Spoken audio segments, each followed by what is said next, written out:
Wow, হেয়ারটা এত silky এত shiny লাগবে, তোমরা রিকোয়েস্ট না করলে তো এটা আমি জানতেই পারতাম না।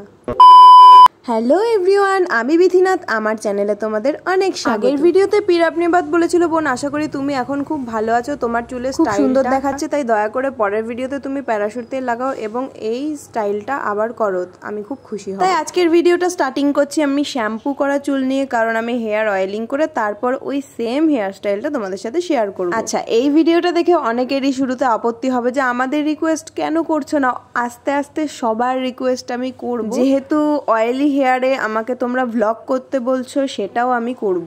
এছাড়াও ফ্রেঞ্চ ব্রেইড, সেটা আমি মা অথবা বৌদিকে শেখাচ্ছি, ওটাও আমি খুব তাড়াতাড়ি করব, ওরা অনেকটাই শিখে গেছে ওই বেনুনি। তো আমি যেহেতু অনেকদিন হেয়ার কেয়ার করি না, চুলে কোনো রকম প্যাক লাগানো হচ্ছে না, তাই চুলটা ভীষণ রুক্ষ হয়ে গেছে, আর রুক্ষ চুলে প্রচন্ড জট পাকায়, আর সেই জট পাকানো থেকে হেয়ার ফলও হয়। কিন্তু সবসময় যে সিরাম ইউজ করব সেটাও কিন্তু ঠিক না, চুলের যে ন্যাচারাল একটা স্মুথনেস থাকে সেই জিনিসটা আমাকে আনতেই হবে, না হলে আমার চুল আস্তে আস্তে ড্যামেজ হয়ে যাবে। বাট এই কয়েকদিনের মধ্যে আমার একদমই টাইম নেই হাতে। গতকাল আমি পার্লার ক্লাসে গেছিলাম, তারপর কাঁচরাপাড়া গেছিলাম, সবই তোমরা ব্লগে দেখতে পাবে। তো আজকে আমি বাড়িতে ফ্রি আছি, তোমাদের সাথে এই ভিডিওটা শেয়ার করছি। আগামীকাল আবার আমার পার্লার ক্লাস আছে, তো পরশুর মধ্যে আমি আরও একটা ভিডিও করার চেষ্টা করব। প্লিজ তোমরা রাগ করো না, আমি স্টেপ আস্তে আস্তে মানে পরপর তোমাদের সবার রিকোয়েস্ট অনুযায়ী ভিডিও আপলোড করব, কিন্তু আমাকে একটু টাইম দাও, কারণ এই ব্যস্ত জীবনে এতগুলো ভিডিও একসাথে করা সম্ভব হচ্ছে না, তাই আমার যখন যেটা মনে হচ্ছে তাড়াতাড়ি সুবিধা হচ্ছে করা, আমি সেটাই করছি। আর ফ্রেঞ্চ ব্রেইড করা যেহেতু আমার একার পক্ষে সম্ভব না, সেটা কেউ একটা করে দিতে হবে, তাই তাদেরও তো সময় বের করতে হবে, তাই না বলো। ফাইনালি চুলের জট ছাড়িয়ে আমি খাটে এসে বসে পড়েছি, আর একটা স্ট্যান্ড ফ্যান চালিয়ে দিয়েছি, কারণ যা গরম পড়ছে, এই গরমে পাখা বন্ধ করে আমি ভিডিও করলে হয়তো আমি অজ্ঞানী হয়ে যাই। আর ভিডিও করতে বসে আমার সব থেকে বড় স্ট্রাগল ফেস করতে হয় যে আমার ফোনের স্পেস সবসময় ফুল থাকে, যখন তখন ভিডিওটা অফ হয়ে যায়, আবার কোনো না কোনো গ্যালারি থেকে ভিডিও ডিলিট করে আবার আমাকে ভিডিও শ্যুট করতে হয়। তো দেখো আমি কিভাবে স্ক্যাল্পে অয়েলিং করছি। এর আগে আমি প্রচুর হেয়ার অয়েলিং ভিডিও তোমাদের সাথে শেয়ার করেছি, তাই আমি আলাদাভাবে আর হেয়ার অয়েলিংগুলো দেখাচ্ছি না, তাই এখানটা একটু স্পিড বাড়িয়ে দিলাম। হেয়ার অয়েলটার কালার দেখে কিন্তু তোমরা ভেবো না যে আমি অন্য কোনো তেল ইউজ করেছি, তোমাদের রিকোয়েস্টেই আমি প্যারাশুট অয়েলই ইউজ করেছি, কিন্তু এটা বাড়িতে আমি একটু প্রসেসিং করে এই রংটা, প্যারাশুট অয়েল দিয়েই আমি বাড়িতে বিভিন্ন জড়িবুটি দিয়ে একটা ভেষজ তেল বানিয়েছি, যেটা চুলের জন্য রামবানের কাজ করে, তো সেটাই আমি সবসময় ইউজ করি। আলাদাভাবে বলো না যে সেটা বানিয়ে দেখাতে, আমি মনে হয় 2-3টে ভিডিওতেই তোমাদের সাথে ওই তেল বানানোটা শেয়ার করেছি, তাই আমি ডেসক্রিপশন বক্সে লিঙ্কটা শেয়ার করে দিচ্ছি, তোমরা যারা যারা বাড়িতে তেল বানাতে চাও ওরকম করে এইভাবে বানিয়ে নিতে পারো। তো বাটিতে একদম শেষে যেইটুকু তেল থাকবে সেই তেলটা পুরোপুরি নিয়ে 2 হাতের আঙুলগুলোতে মাখিয়ে নেবে, তারপর এইভাবে স্ক্যাল্পে মাসাজ করবে, কারণ হেয়ার অয়েলিংয়ের পর স্ক্যাল্প মাসাজ সব থেকে গুরুত্বপূর্ণ।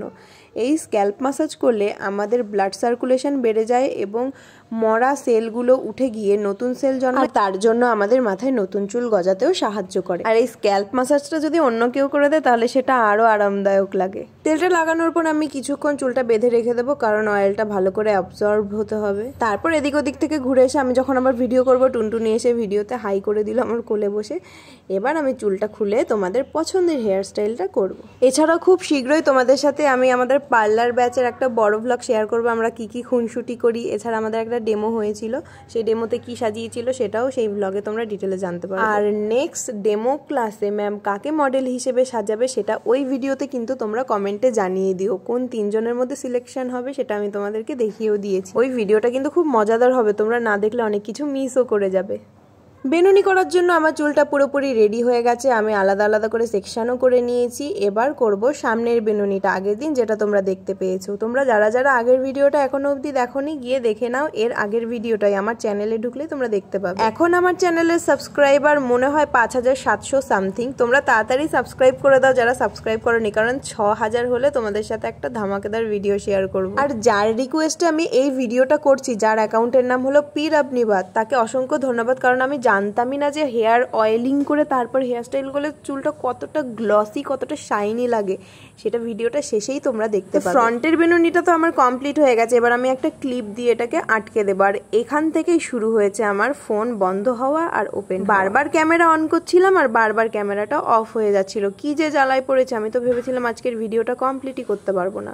তারপর আরও কয়েকটা পুরনো ভিডিও ডিলিট করে, যেগুলো আমার দরকারই ছিল, কিন্তু বাধ্য হয়ে আমাকে ডিলিট করতে হয়েছে এই ভিডিওটা করার জন্য। সেজন্যই কিছু কিছু সময় আমার মুখটা একটু বিরক্তিকরই লাগছিল। তো এবার যেহেতু পেছনের বিনুনিটা করব, আর এই বিনুনিটা কিভাবে আটকেছি সেটাও তোমরা দেখে নাও। পেছনের বিনুনিটা তোমরা আগের দিনই দেখেছো, তাই এটারও স্পিডটা একটু বাড়িয়ে দিলাম, কারণ বেশি স্পেস থাকলে বুঝতেই পারছো আমার ফোনের কতটা সমস্যা। ইউটিউব ইনকামটা শুরু হয়ে গেলে ভালো হতো, আমি একটা ভালো ফোন নিয়ে নিতাম, তাহলে তোমাদের পছন্দ মতো ভিডিও আমি আরো প্রেজেন্টেবল করে বানাতে পারতাম। ফাইনালি আজকে হেয়ারস্টাইলটা খুব তাড়াতাড়ি শেষ হয়ে গেছে। যদিও আমি বেনুনটা করছিলাম তখন একই টাইম লেগেছিল, আমি ভিডিওটা স্পিড বাড়িয়ে দিয়েছি বলে আগের দিনের তুলনায় আজকের ভিডিওটা আরো ছোট হয়ে গেছে। এবার তোমরা জাস্ট দেখো হেয়ারটা কতটা শাইনি লাগছে আর বেনুনটা কতটা সুন্দর লাগছে। আমার তো আগের ভিডিওটার থেকে এই ভিডিওটা বেশি ভালো লাগছে, কারণ আমার চুলটা দেখে আমি নিজেই বিশ্বাস করতে পারছি না যে এটা আমার ঘন কালো সিল্কি শাইনি চুল দেখে তো আমি নিজেই আমার চুলের প্রেমে পড়ে গেলাম। না, এবার চুলটা ভালোভাবে ট্রিটমেন্ট করতেই হবে। আর আমার চুলে কিছু কিছু খুশকির সমস্যা ছিল, সেটাও আস্তে আস্তে দূরে চলে যাচ্ছে